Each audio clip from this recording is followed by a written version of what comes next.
Not every criminal gets hunted the same way. A man who robs a corner store gets a local police report and a grainy security photo. A man who blows up a federal building gets Navy SEALs.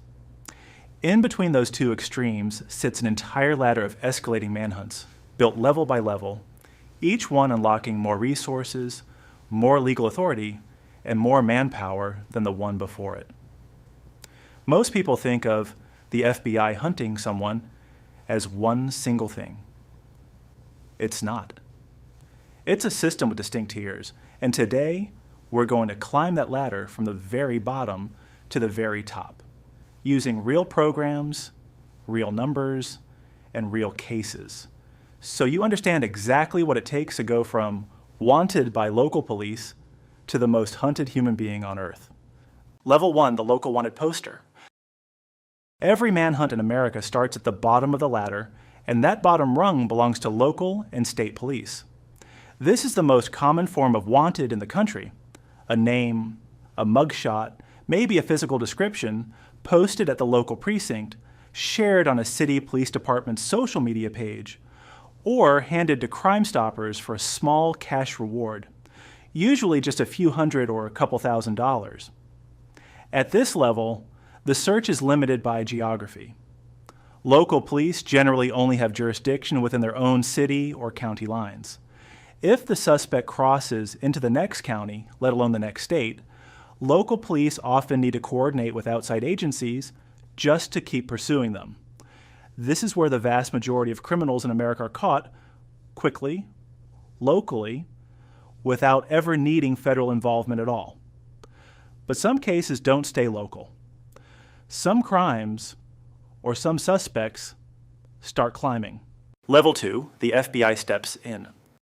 The next rung up the ladder is where things start to shift. Once a crime crosses state lines, involves federal property, or becomes serious and complex enough, one of the FBI's 56 field offices can open a case. At any given moment, the FBI is actively working roughly 12,000 fugitive cases across the entire country, most of which the public never hears about because they don't need national attention to solve. At this level, agents gain access to tools local police simply don't have. Nationwide criminal databases, the ability to request federal search warrants, and cooperation from other field offices if the suspect crosses into new territory. This is also the level where a suspect's case can start appearing on the FBI's broader public wanted pages online. Not the famous top 10, but one of several specialized lists the FBI maintains, including lists specifically for fraud suspects, kidnappers, missing persons cases, and crimes against children. It's a wider net than local police can throw, and it's the first level where a suspect stops being just a local problem and starts becoming a federal one. Level 3, the specialized lists. Here's something most people don't know. The FBI doesn't run just one most wanted list. It runs several, each built for a specific kind of threat. There's the most wanted fraudsters list for large-scale financial criminals. There's VICAP, the Violent Criminal Apprehension Program, which cross-references violent crimes across different states to catch patterns a single local department might never notice. There's ECAP, the Endangered Child Alert Program, focused specifically on identifying suspects in crimes against children.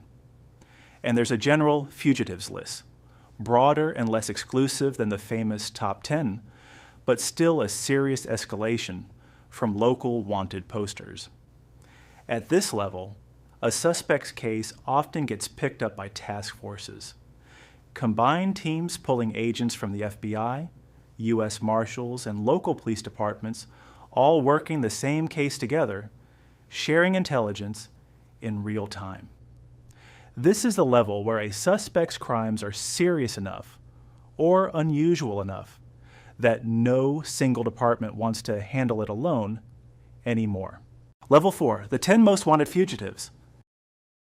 Now we reach one of the most iconic tiers in American law enforcement history, the FBI's 10 most wanted fugitives list. This isn't just any wanted list, it's arguably the most exclusive one in the country. Out of the roughly 12,000 fugitives the FBI is actively pursuing at any given time, only 10 spots exist on this list. To even be considered, field offices submit candidates to the FBI's Criminal Investigative Division at headquarters, where two strict criteria apply. The person must have a long criminal record and be a serious ongoing threat to public safety, and there must be a real, reasonable chance that national publicity will actually help catch them. Since the list began in March of 1950, 535 people have appeared on it, and roughly 93% have eventually been captured or located. At this level, everything intensifies.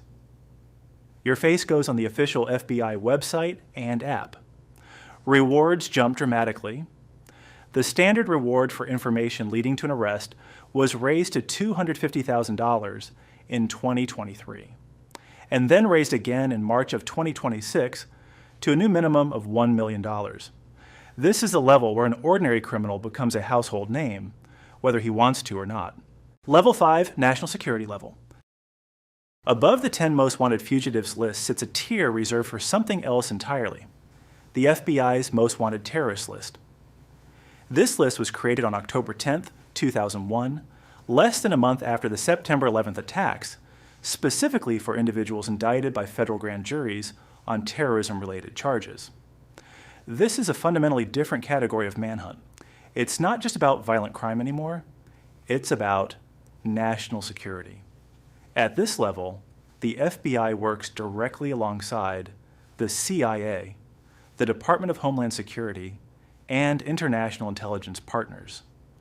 Rewards offered through the State Department's Rewards for Justice program can reach staggeringly high numbers, with a legal cap of $25 million for the most significant targets.